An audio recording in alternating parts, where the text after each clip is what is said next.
This episode of Fertile Talks is sponsored by ILMeds.co, an international mail order pharmacy specializing in fertility medications. If you're looking to save significantly on your fertility treatments without compromising on quality, ILMeds.co is an excellent choice, offering up to 80% of retail prices. And as a special offer to our listeners, use the code FT24 at checkout to receive a $50 discount on your order. For your convenience, you can find a link to their website in the episode show notes. Thank you, and let's get started.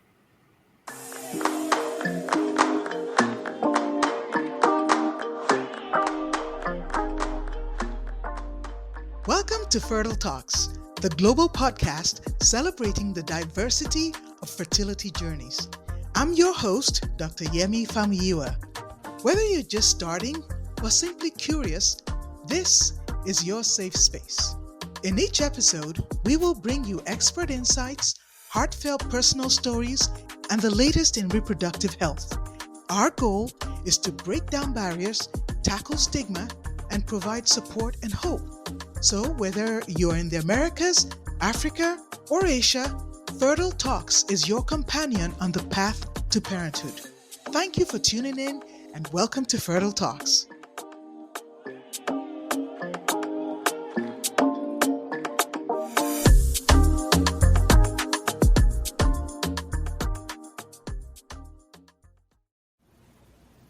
Hello everyone, this is Dr. Famuyiwa. And today's topic that we're going to talk about involves donor IVF. So I've had patients ask me, Dr. Famuyiwa, what are the steps involved? What do I need to do?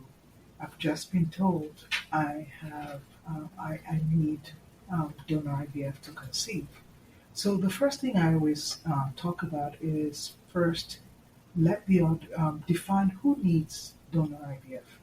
If for some reason someone is unfortunate, they don't make any more eggs of their own, they can't make any eggs, or they have run into an entity where we call premature ovarian insufficiency, where they simply just run out of eggs at a very early age, those individuals may be candidate for a donor IVF cycle.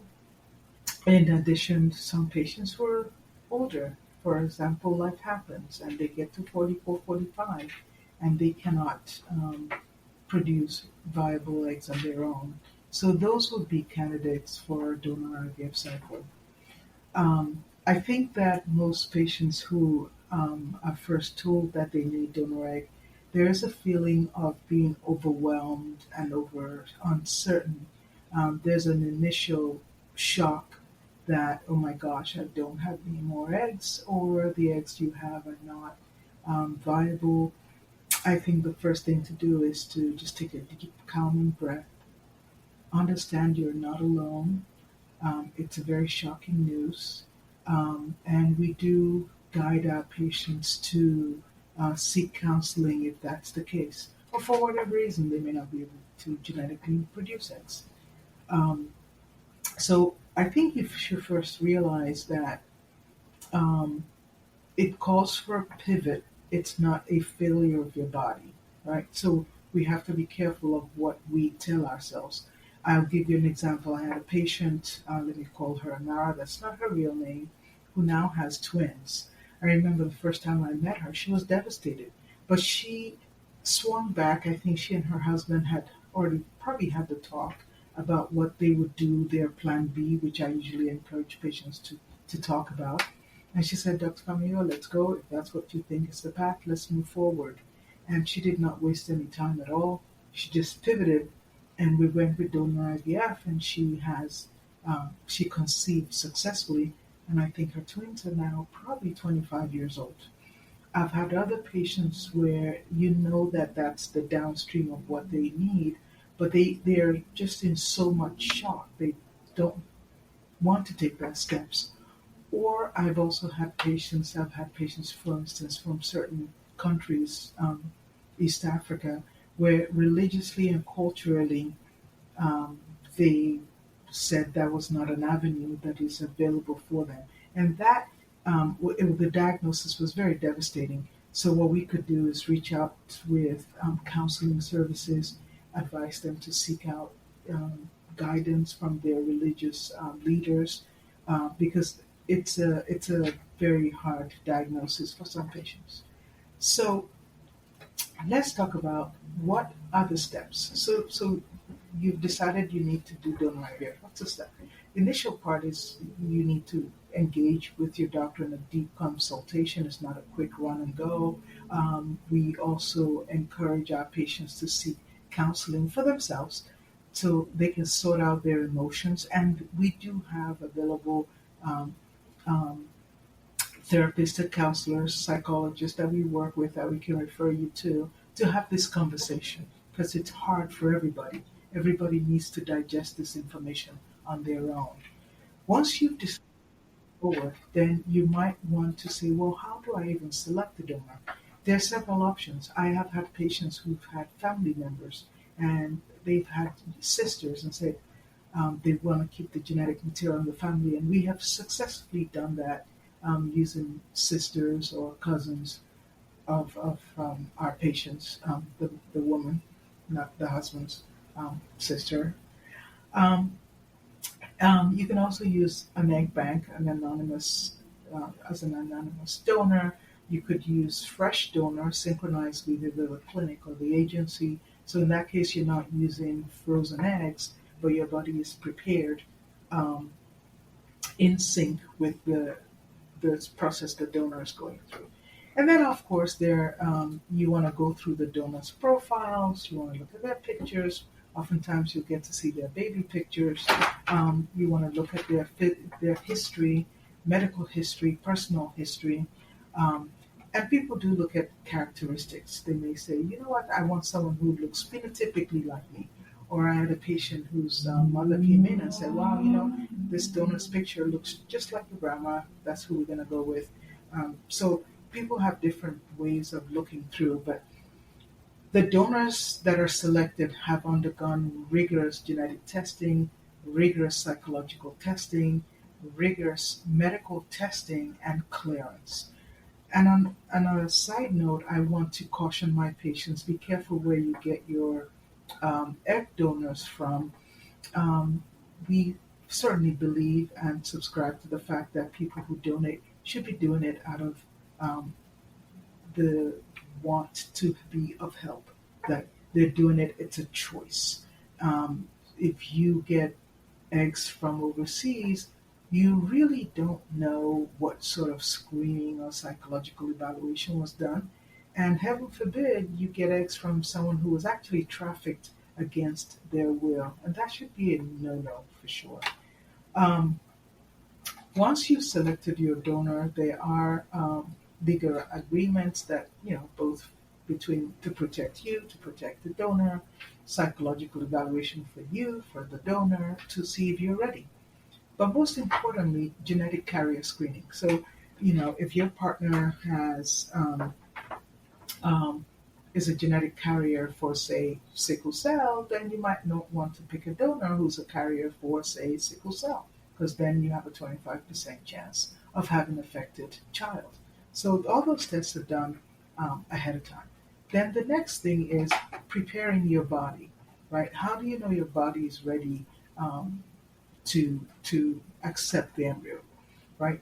So you could do this concurrently, right, side by side for a fresh transfer, or the donor could go through, you create an embryo, then you prepare your body.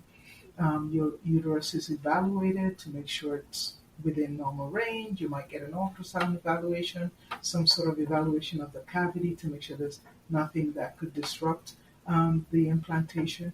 And usually, preparing the body may be done with your body's own natural cycle, or may be done using medication, hormones that your body normally would produce anyway, such as estrogen and progesterone, in the form of pills or patches or injections to create the lining that will be sustainable for an embryo. So while you're going through this, you're going to be monitored very closely to make sure that your uterus is responding well. Once the donor goes through the process of stimulating her ovaries to retrieve eggs, this is done under anesthesia, sedation. They're not intubated. The partner sperm or donor sperm is used to fertilize the the egg, right? And this can be done with just regular IVF, where the sperm is placed on top, or intracytoplasmic insemination.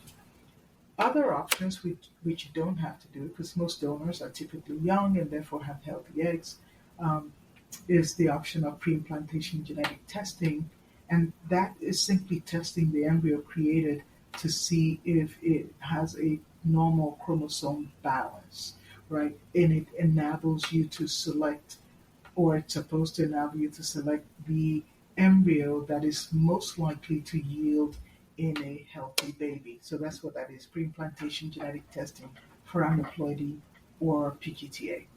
Now, what is the transfer process? That usually is a very quick procedure. It's done not under sedation or anesthesia, with a soft catheter going into the uterus, typically under sonographic guidance, to place the embryo into the endometrial cavity. And then afterwards, the pregnancy is supported with hormones as well to support the embryo after transfer. And the pregnancy test is done, anywhere from 9 to 10 days after the transfer is done, right? So if the pregnancy test is positive, congratulations, that's wonderful. We're going to monitor the beta HCG levels, that's the pregnancy hormone, to make sure it continues to rise appropriately.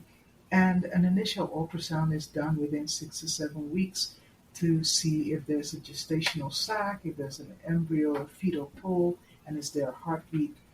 And typically, you might be monitored to 8 to 10 weeks before you are discharged for obstetrical care, right? So it's kind of a long process.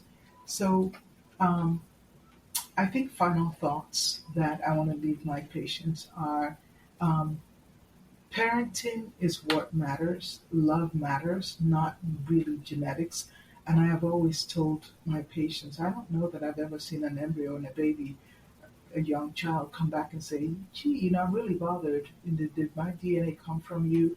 If the child is raised in an environment of love, the desire to create a family is just so you can love your child and express that love in full. So I think it's a very personal, powerful, poignant choice for our patients. And I think choosing donor IVF is really an act of courage.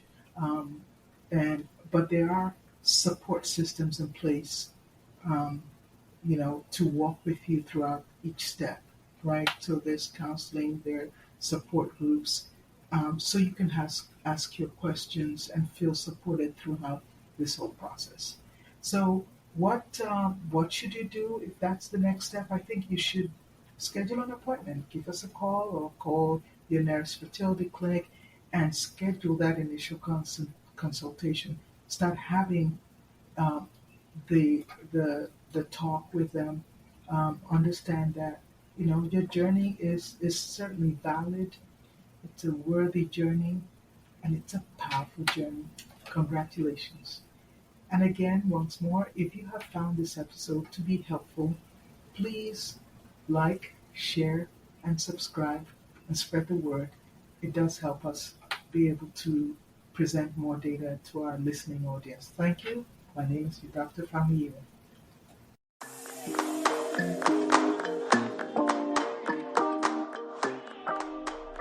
Thank you for tuning in to Fertile Talks. We hope today's episode has provided you with valuable insights and support for your fertility journey. Remember, you are not alone. Now, if you have any questions or topics you'd like us to cover, please simply leave us a comment. And please don't forget to like, share, and subscribe with a friend. Your ratings, your shares, and your reviews are greatly appreciated and is going to help us serve more of our listening audience. Thank you once again. This is Dr. Famuyiwa.